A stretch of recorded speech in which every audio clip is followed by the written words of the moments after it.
Hi everyone, welcome to Stemophile. I'm Imran Shah, and in this video, we'll learn about variables, data types, constants, and much more. These are the building blocks of any program. Every program works on data. This data could either be in the form of constants or variables. Let's start with constants. Constants are fixed values that never change during the execution of a program. There are different types of constants. Integer constants. These are positive or negative whole numbers such as 5, -5, and 0. They don't have a decimal point. Floating point constants. These are real numbers with decimal points such as 3.14, -5.5, and 4.0. Character constants. These are any letter, number, or symbol enclosed in single quotes. For example, capital A, small a, 5, and star. It's important to note that character constants can only contain a single symbol. For example, A is a character constant because it has only one symbol inside single quotes. However, AA is not a character constant because it contains two symbols. Similarly, -5.0 is not a character constant because it has four symbols: negative sign, digit 5, decimal point, and 0. 5 inside single quotes is a character constant, while 5 without quotes is an integer constant. Constants are crucial because their values never change. For example, the value of 5 will always be 5. It won't become 4 or 6. These fixed values are often used in programming to store important data that shouldn't change. Constants are also called literals. Now, let's talk about variables. A variable is simply a named memory location where we store data. Think of a variable as a box in your computer's memory, where you can store a value, just like a physical box where you might put your shoes. Did you notice I said it's like a box in the computer's memory? Let's dive deeper into that. Here's an image of a typical piece of memory inside your PC or phone. This is called RAM, or random access memory. Your smartphones and computers come with RAM of different sizes, and it serves as the main memory of the device. Our memory cells are located on these black chips. Let's zoom in on one of these chips. On this chip, you can see bytes represented as boxes. For simplicity, let's assume this chip's size is 1 GB, meaning it contains more than 1 billion bytes. We'll round it to 1 billion for simplicity. Each box represents 1 byte of memory.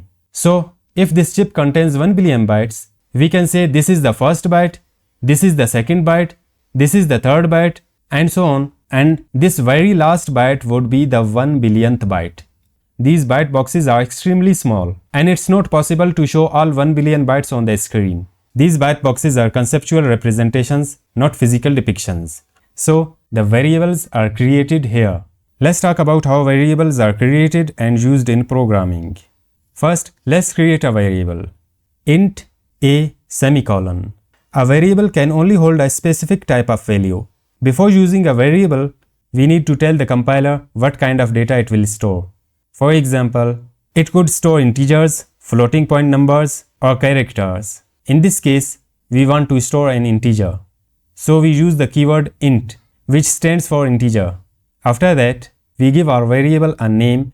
We can name our variables anything we want, as long as they follow the naming conventions. Let's call it a, or it could be myInt or xyz. I'll name it a. Then, we end the statement with a semicolon like this. The semicolon tells the compiler that this is the end of the statement. When the compiler reads this line, it creates a variable in memory with space for an integer. The int keyword tells the compiler that this variable will only store integer values. Let's visually represent this variable as a box. Creating a variable is called variable declaration. Notice that at this point, the variable doesn't hold a valid value. It's just a box waiting for data. Let's put a value into this variable. A =, 5 semicolon. When the compiler processes this line, it stores the value 5 inside the variable a. This step is called variable initialization, where we assign a value to a declared variable. Since we declared the variable as int, we can only store integers in it. Now, let's create a variable for a character value, char c semicolon. Here, the keyword char tells the compiler that this variable c will store a character. Let's initialize it with a value. C equals, inside single quotes, s semicolon. The character s is now stored in the variable c. This char variable can only hold character values. If we want to store floating point numbers, we use the float keyword. For example, float f semicolon. f is equal to 3.14 semicolon. Now, what exactly is a data type? In C, int, char, and float are all data types. A data type defines what kind of value a variable can hold. Here's a list of common data types in C. For now, you don't need to memorize all of them. We'll explore them gradually as we progress. Let's compare this to real life.